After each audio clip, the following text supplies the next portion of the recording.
میں بھٹو کو لیجنڈ سمجھنا چاہیے اور اس کو پیپلز پارٹی کی میراث نہیں سمجھنا چاہیے۔ اس نے پیپلز پارٹی کے لیے پھندا گلے میں نہیں ڈالا تھا، پاکستانی عوام کے لیے ڈالا تھا۔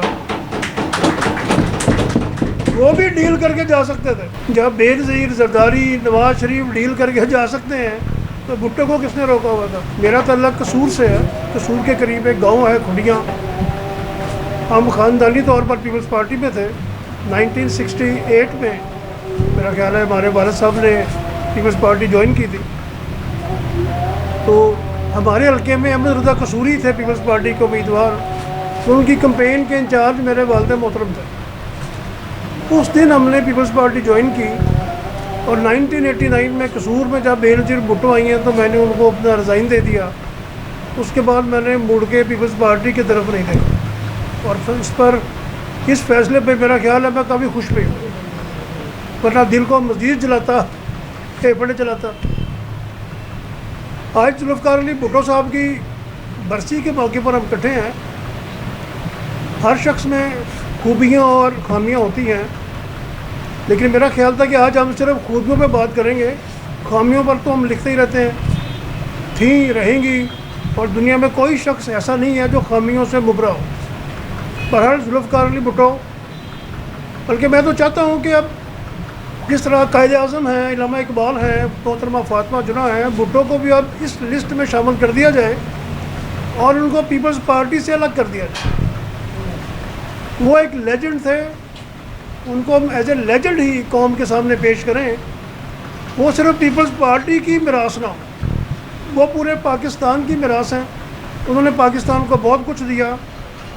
ایک چھوٹی سی مثال دوں گا کہ میں کھڈیاں کے چھوٹے سے گاؤں میں رہتا تھا اور گورنمنٹ ہائی اسکول قصور میں پڑھنا چاہتا تھا،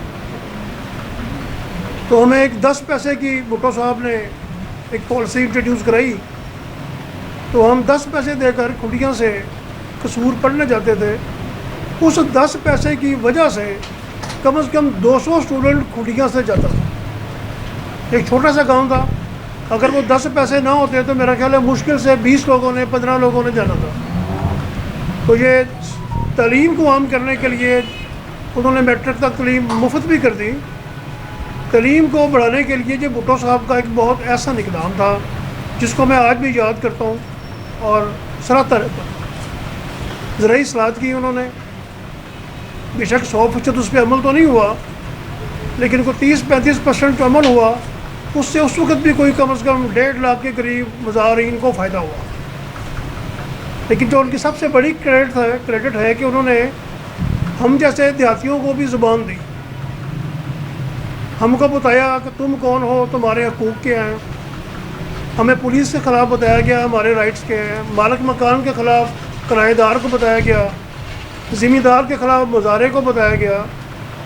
میرا خیال ہے شعور دینا اتنی بڑی نعمت تھی ان کی طرف سے، یا ان کی قوم کی خدمت تھی جو ان کی تمام برائیوں کو لپیٹ لیتی ہے۔ جیسے آج کل لوگ بات کر رہے ہیں کہ عمران خان پر آپ 100 تنقید تو کر سکتے ہیں، لیکن جو اس نے اسٹیبلشمنٹ کو ایکسپوز کر دیا ہے، یہ جو اس نے قوم کا فائدہ کیا ہے، اس کا کوئی مقابلہ نہیں۔ چاہے اس نے ہیلتھ کارڈ بھی بڑا اچھا چلایا تھا جو انہوں نے بند کر دیا، لیکن بھٹو کے بعد اگر ایک نیا سٹیپ دیا ہے شعور کا، تو وہ اس قوم کو عمران خان نے دیا ہے کہ اب ووٹ کسی کے اختیار میں نہیں رہا۔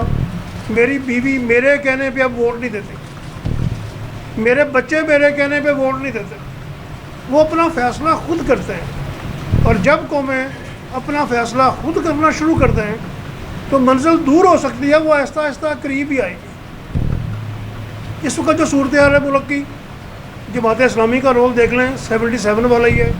ان کو اچانک غزہ یاد آ گیا، حالانکہ ان کو پتہ ہے کہ اس جلوس کا فائدہ کوئی نہیں ہونے والا۔ 5-5 لاکھ کے تو لنڈن اور نیو یارک میں جلوس نکلے ہیں۔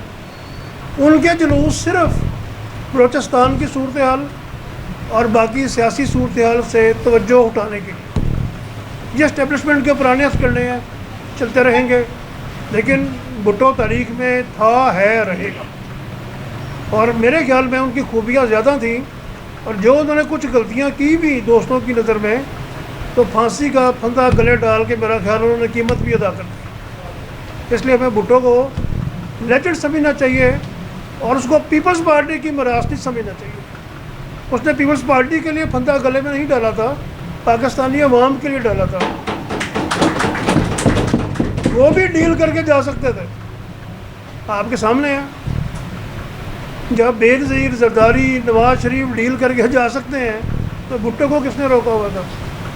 بہرحال یہ تقریب بہت اچھی چیز ہے، ایسی ہوتی رہنی چاہیے، بار بار ہوتی رہنی چاہیے.